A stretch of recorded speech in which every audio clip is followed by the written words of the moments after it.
This is House Planning Help, episode 134. Hi there, I'm Ben Adam Smith, and this is the podcast for you if you're interested in self-build, because I'm exploring what houses we should be building in the 21st century and try to break down the major roadblocks that may get in our way. Alongside this, I still want to create my own energy-efficient home, although the timescale's not looking likely to be the window that I'd wanted originally before I turned 40 this August. And today my guests are Angie and Paul Dallas. In fact, it's another case study. We're talking about Goldcart Passivhaus.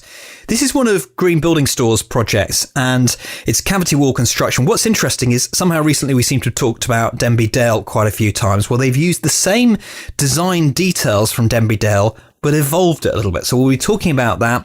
And also an interesting point on this project was that Paul managed to integrate himself into the building team. How that happened, I don't know. Was there an acceptance ritual? We will find out in this podcast. So this is one of the projects that's been nominated for this year's UK Passivhaus Awards. It's always fun. I always enjoy seeing all the different projects. And when I was out doing the filming last week, one of the architects said to me, "What do you really think of this building? You must see a lot of them when you go out filming. What do you make of this one? How does it size up to all the others?" And I thought about that for a few moments, because are there any projects that I don't like, that I go along and think, each of them, it feels like it has its own story. This is one of the fantastic aspects of self-build, that it has a character, and you can see that as you start chatting to people and getting the story, you can understand why it's gone down the route it has for whatever reason.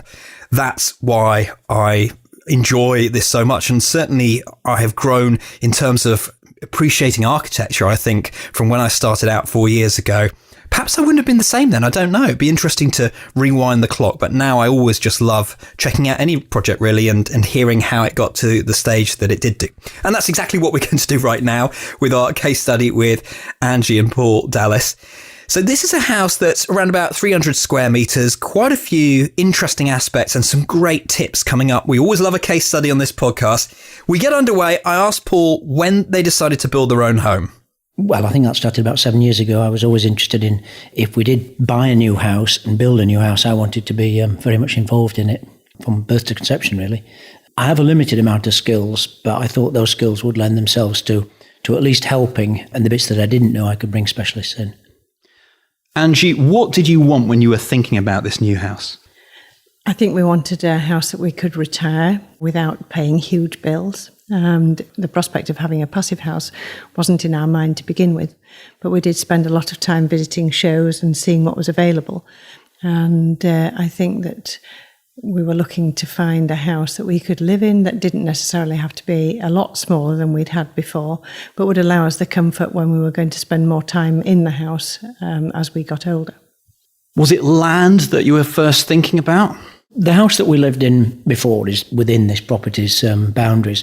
So we always knew that we had enough land in front of the previous house to build a new one, providing we could get planning permission.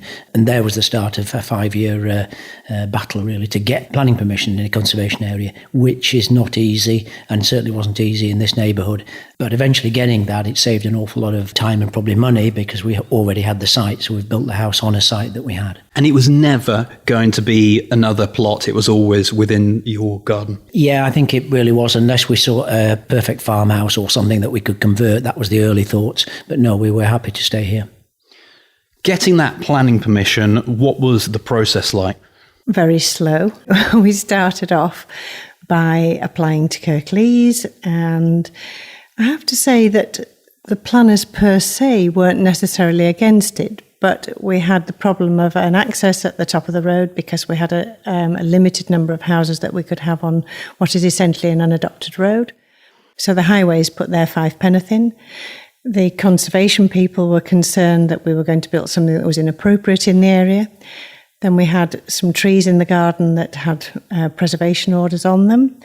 And I think there was a fourth department that we seemed to have. So we had highways, trees, and we had 1 or 2 issues with neighbours, but I don't think the planners were too anxious about them, providing the other departments that were involved would allow us to get past them, really.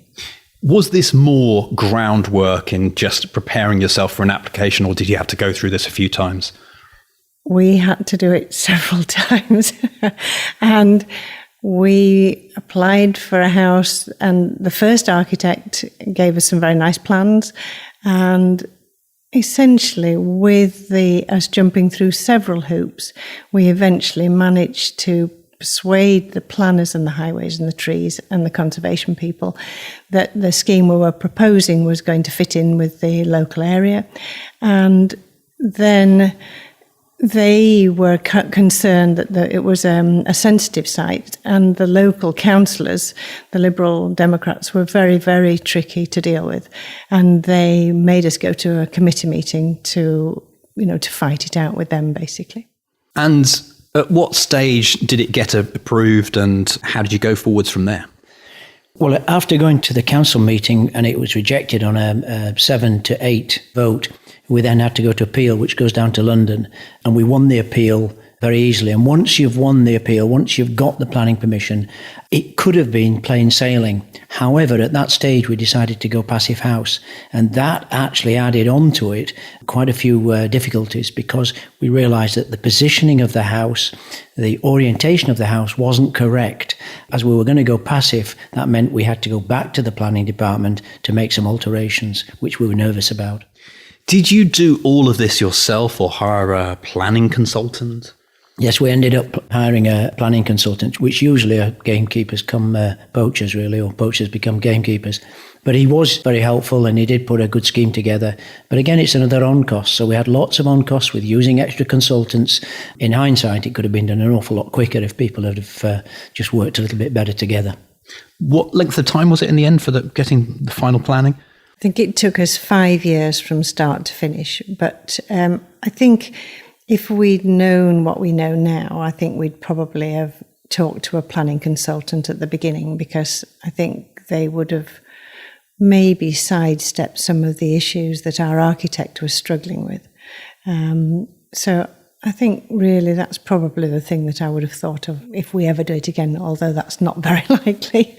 How do you find a good planning consultant? I think we took a recommendation, and that transpired to be a very good choice. But Paul works with a firm of architects in Huddersfield, and they suggested this guy, and he actually was very good.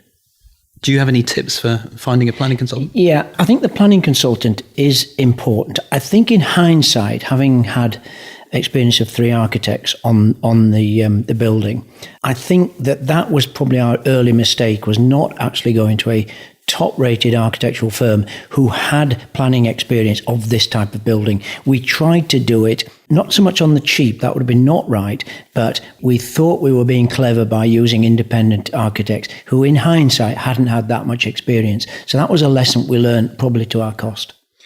Also, adapting your designs to Passive House, how much did it change? Surprisingly little. There was some window removal. The Passive House works far better for thermal gain if it's south-facing or southeast-facing, I think it is.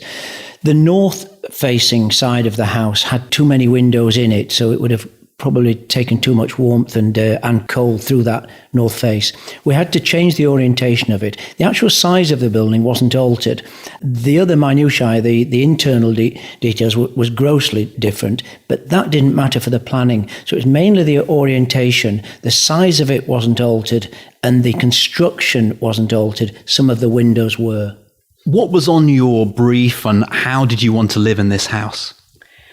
We moved from a 1930s stone-built detached house, and I think it was darker than we enjoyed. So we really wanted a lot of light in the house.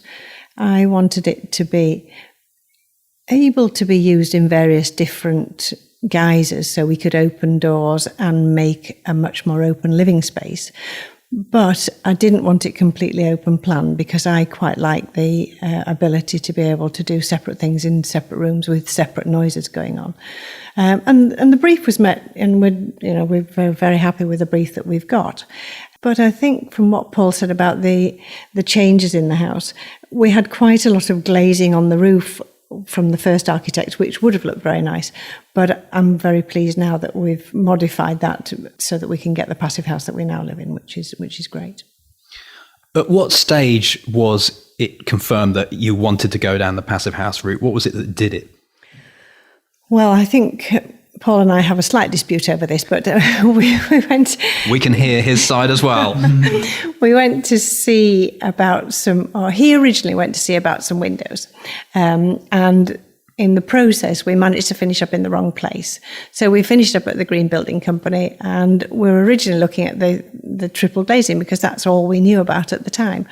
And then we got talking to a green building store, and they said, well, we don't only do windows, we actually build passive houses, which I'd got a slight knowledge about from having been to all these, these house building shows, north of the equator. And so that then fired our interest in providing an eco-friendly house, and I'm so glad we found them because it's just absolutely transformed the way we live, and we're delighted with the results. Yeah, I did make a mistake. I thought that the Green Store Company, supplied windows. Not only did I not go to the Green Store Company, I went to the company next door. When I got into the Green Store Company, realising my mistake, Chris, one of the directors, sat me down and explained that they did more than just windows. So I let him explain. I probably had an hour and a half with him. I didn't take my drawings up to him, and I thought he was going to quote me for the windows. He explained to me the concept of how they build a house for a passive house, where it differs from a normal build. And it was that really fired me up, because the quality of the build was essential. I wanted a shell that was solid, well insulated and well made. And I thought it would be normal building practices. But listening to Chris, the standard and the differences were quite profound. And I came back and I said, the lights come on. I said that we should go, whether it's full passive at that time, I want the house built to their standard, using those techniques. And if it comes passive, well, we'll talk about that. So it wasn't passive at the beginning. It was to use the concept of the increased building quality. How did it begin on site, and what were some of the challenges, or was it quite an easy build? I don't think it was a very difficult build. It was just awkward because we've got a sloping site. And several years ago, we decided that in order to make the garden children friendly, we'd bring in several tons of hardcore so that the children could have a flat area to play in. And I think we were advised that it might be 50 tons. And I think at the finish, we brought in 500 tons of hardcore, which unfortunately, when we started building, we had to dig the whole lot out again and get rid of it. So that was a bit of a menace. But it does mean that we have got a rather interesting concept, because we have got the bedrooms on the lower ground floor, and we've got the views from the sitting room and the kitchen on the first floor. And then we've got a mezzanine floor on the top floor, which is where we've managed to put a bedroom and a second living room. So I think that the sloping site provides the challenge, but it also provides the interest in the house, and it makes it a delightful house to live in, because the views we've got are great from the first floor, and they aren't bad from the lower ground floor where the bedrooms are. But the benefit of that is that certainly, as far as we're concerned, you can't defy the laws of physics, and the bedrooms, for that reason, are a lot cooler than the rest of the house, which is great. Talking through the construction then, Paul, this is obviously something that you find interesting, I'm imagining, more than anything else. So you were keen to do Passive House too. How did you get onto the site? Was it easy to convince the company that you've just hired? Tell us about that part. The difficulty was, by going down the passive house route, I was in areas that my knowledge was very limited, which was disappointing, because I thought that I would be heavily involved in the build concept. I would hire my own building team, and I would work with them building the house. What I didn't know, they would show me, and we'd do it together. Having installed, or having asked the Green Store Company to do it, meant that I knew very little. And in fact, my role was non-existent, which made me very disappointed, because I thought, well, what job am I going to do if I'm going to help build this house and be involved in it? And I was told that to work with the building team, it was up to them whether they would accept me as part of the team or not. So I slowly but surely showed that I was quite capable of mucking in with them and not being a boss and not being an awful owner walking around telling them that not doing it right. So I was very, very careful on how I introduced myself during the early weeks. I didn't push myself into the team, but eventually they said, we'd like you to join the team. And it was actually very useful, taking my part to the side. It made it extremely useful for this reason. Not only was I on site, but between myself and Jude, who was an extremely capable foreman, and Bill, who was in the office, the three of us could make on-site decisions. So when we had any type of problem, that was solved with a phone call or by me. And that moved things on much quicker than having a delay while we scratch our heads. So I think that was a big advantage. My skill could have been replaced by, I'm sure, other people as well. Was it easy to follow their lead, or were there times when you thought, oh, well, my previous experience doesn't match up here? It was easy because I'd not built a substructure and ground to a house before. So the way they did it is the only way I now know how to do it, because I'd not had any previous experience. So I was learning on the job, and they were quite happy to tell me to go and mix something, and I went and mixed it and then poured it on, or whatever was my role. So I was acting really as building labourer and enjoyed every minute of it. And I'd recommend helping the building team or being involved, because not only is it probably good fun if you've got the right building team, which we had great fun doing it, but the end result, the pride that you've got in the house, far outweighs the efforts of doing it. And you had time for this, because I guess that is something that's important. I don't know, maybe cost too. Did it save you any money doing this or not really? Well, I think there was a bit of a saving. I think it was a two-way thing, really. I think I got some extra things put into the house that we hadn't paid full price for, because I was helping. They were very fair.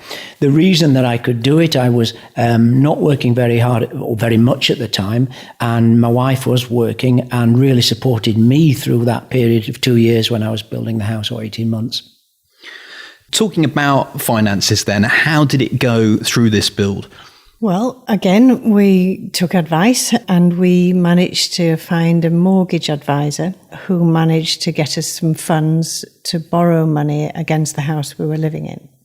So again, a good guy who seemed to know what he was talking about, and we financed it with an offset mortgage, which we didn't start paying until we started paying the building company as they went along. So we were paying on an instalment basis.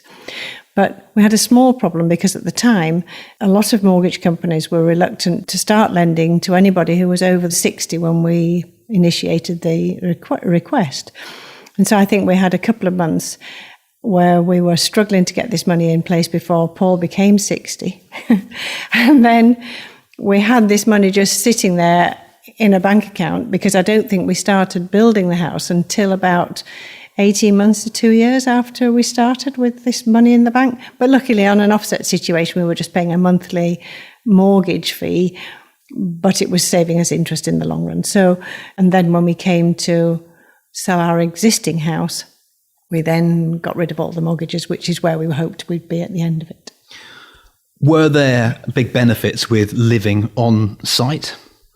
There are always going to be benefits and drawbacks. The benefits that I could ply the builders with enough cake, because they were only just down the steps.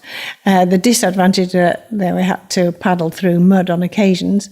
But it was been absolutely great, because we've managed to photograph the scheme all the way through, and we've got lots and lots of photographs, and we could just pop out and take them. And the security of the site was much easier. We were very lucky, because the garage that we owned had a small underdwelling, and all the tools could be kept in there and locked away at night, and the lads could use it for their sort of having their lunches and their cups of coffee and stuff. So yeah, it worked very well being on site. And just one more question on the budgeting side. Did it all come to what you expected it to? Were there surprise costs? Well, we were very privileged in that we didn't really have a very tight budget to work to. We rather fondly hoped that we would be able to sell our existing house for slightly more than we built the new house for. And I think it's fair to say that that has happened, providing you take out the cost of the furnishing, because we decided that we'd just have to bite the bullet and pay the extra and get the furnishing, because even though the structure of the house is the most important thing, the thing that people notice actually is how it looks when it's finished. And you're quite pleased with that. What things in particular do you really like in terms of the interior design? Again, that was another person who we got involved fairly early on. I had a business and came across the people who are the interior designers. And they came to see me one day and said, for goodness sake, don't leave the interior design thoughts until the last. She said, because you'll find that when you try and put curtains up, there won't be room to put them and things won't be quite as you hoped.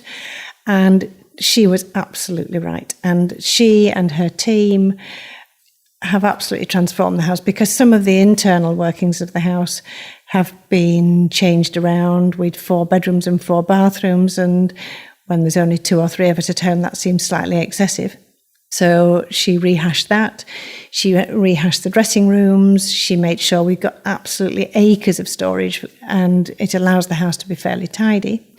And particularly in one of the bedrooms downstairs, the windows are so tall that when we open the door so we can walk out into the garden, the clearance on the specially designed curtain rails is about 2 millimetres. And if she'd not seen that and realised that we needed to incorporate the curtain rail into the ceiling and double plasterboarded it, we'd have been snookered. I don't know what we'd have done for curtain dressing downstairs. So interesting that everyone tells you during each part of the process that they want to be involved right at the beginning. I think that's virtually impossible, isn't it? But I like the idea of it. Okay, going back to the build then for a moment, you followed it through, Paul. So was there anything in particular that you thought this is really interesting, or any challenges actually on site?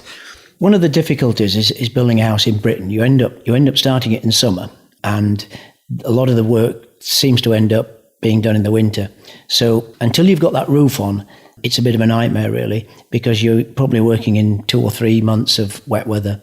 Wet weather comes with all sorts of different problems, as you can imagine, from bog to things not going off correctly to being just thoroughly unpleasant cold and all the rest of it. I think timing of that bit needs looking at, and certainly until you get a roof on, if you can do that during the summer months, it would provide a much easier build, because once you've got the roof on, you've got some sort of protection and you can keep things dry. I'm also interested that you're very enthusiastic about your time on site. Did you just know that you would enjoy it, or could there have been the possibility that you've started and thinking, what am I doing? No, I was pretty confident I would enjoy it, and if it meant me sweeping up all day, then that was fair enough. The lads are a great team, and we were left a lot to ourselves, or with Jude leading it. To be honest, I don't think I've ever laughed as much during a job ever. I thought it was great fun, extremely hard, and the lads know that occasionally on a cold, wet day, I used to pop into the house, which is only 50 metres away, and have a cup of tea and a quick sleep. But I never really told them that, but I think they knew. Why not? You might as well. So taking a look at the house now then, how has it been this last year or so that you've been living here? I think it's been the easiest living that we've done for a long time. The house is remarkable in the sense that it's a reasonably constant temperature. It varies very slightly, but we don't have any awkwardness where we walk from one room to another and think, oh, blimey, I better go and find a cardigan. The house is fairly constant. The fact that the mechanical ventilation heat recovery system delivers warmed and fresh air, which is exchanged all the time, doesn't leave any fusty spots in the house. It's just comfortable. It seems to stay clean. You know, we've just had new filters 12 months down the line. And in fact, this time we've had pollen filters put in. And I have to say that I haven't suffered anything like as much from a snotty nose as I did in the other house. So that's been, very, very comfortable from a physical point of view. And I think because we've tried to keep the lines fairly clean and simple, it doesn't need as much cleaning. And we have that endless amount of storage that allows us to put things out of the way so that everybody doesn't have to see exactly how much clutter I actually do have. What are the key lessons that you feel that you've learned? This is clearly an investment of many years. I think I've learnt how important it is to have a good team, because they have made the whole business a joy for us. A green building store provided us with builders who knew their stuff, and as Paul said, they were a joy to work with. They were great fun. And you see horrors on the television of builders not turning up, of people not turning up. We managed to talk to the green building company about getting our electrician, because the electrician actually now runs a company that my grandfather started. And so he's done all the electrical work, and we know that if we ever have any problems, that we can have access to him. The plumbing was good. Just everybody has worked together. That there were occasions when one or two people just maybe couldn't make a meeting, but generally people have been delightful, and they've turned up, and we've enjoyed working with them, and I hope they haven't minded working with us. Yeah, she's right. Get a good team, but get all the people involved, from architects to internal design to whatever it was. You get a good team together. You take a time over that part. That is the crucial part. And it's people you can work with as well. It's not just maybe they've got a good track record, but if you're not comfortable with those people, then it's going to be a problem down the line for you, we found. Anything else you'd like to pass on to other self-builders who will just be starting? I think you've got to accept that there are people there who know a lot more than you do. And I think you've got to go cap in hand and ask the questions. And if you don't know something, then find out about it or ask somebody and they'll help you. I think you're dealing with a slightly different group of people in builders. They're builders. That's what they do. And probably your background isn't that. So you may be coming at it from a different type of intellect, a different type of stance. So you have to be quite understanding of their needs as much as they are of your needs. Anything to add? Yes, we alluded to the fact that we had more than one architect.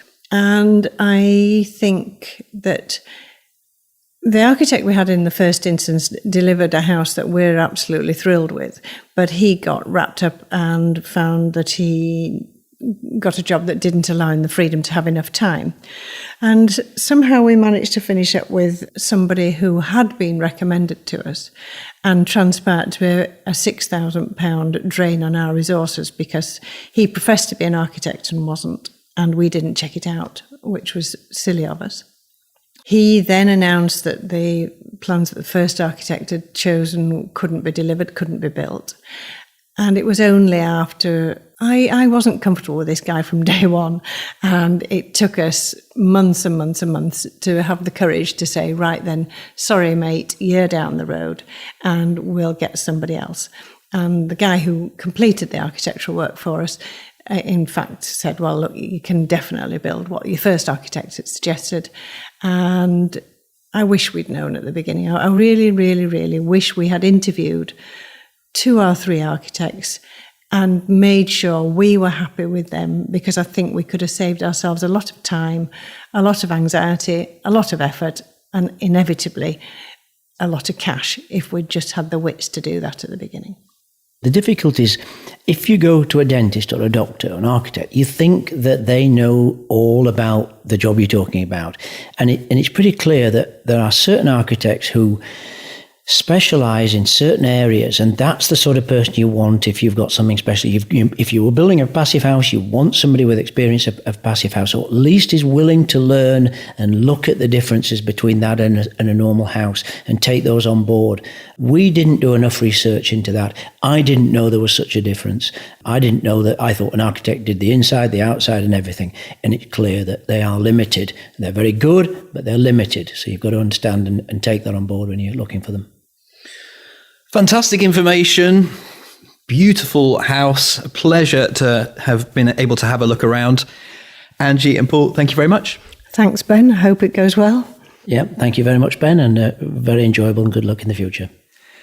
We've been taking the notes so that you don't have to. houseplanninghelp.com/134, where you can review the key points. We've got photos of the house right through construction. And if you've got a comment or you'd like to ask a question, you can do that at the bottom of the show notes.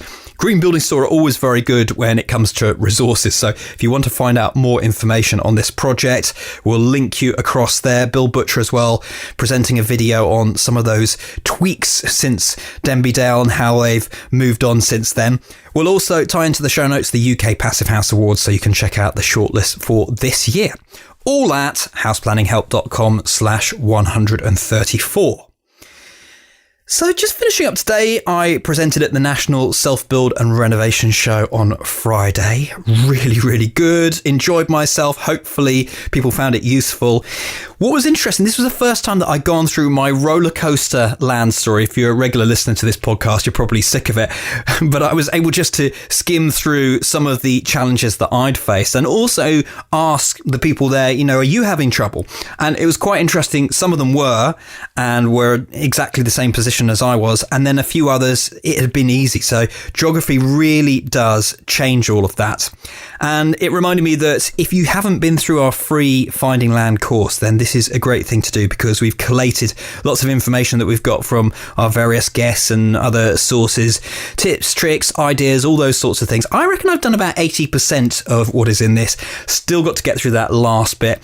Some of it takes time as well. That's, I guess, a lot of self-build, isn't it? Just trying to make sure that you've got the time to do all of the work that you need to do to give yourself the best opportunity, the best chances. So if you'd like to go through that, houseplanninghelp.com/land. Right, that's it. Thanks again for listening. Really appreciate it. The House Planning Help podcast is produced by Regen Media, content that matters.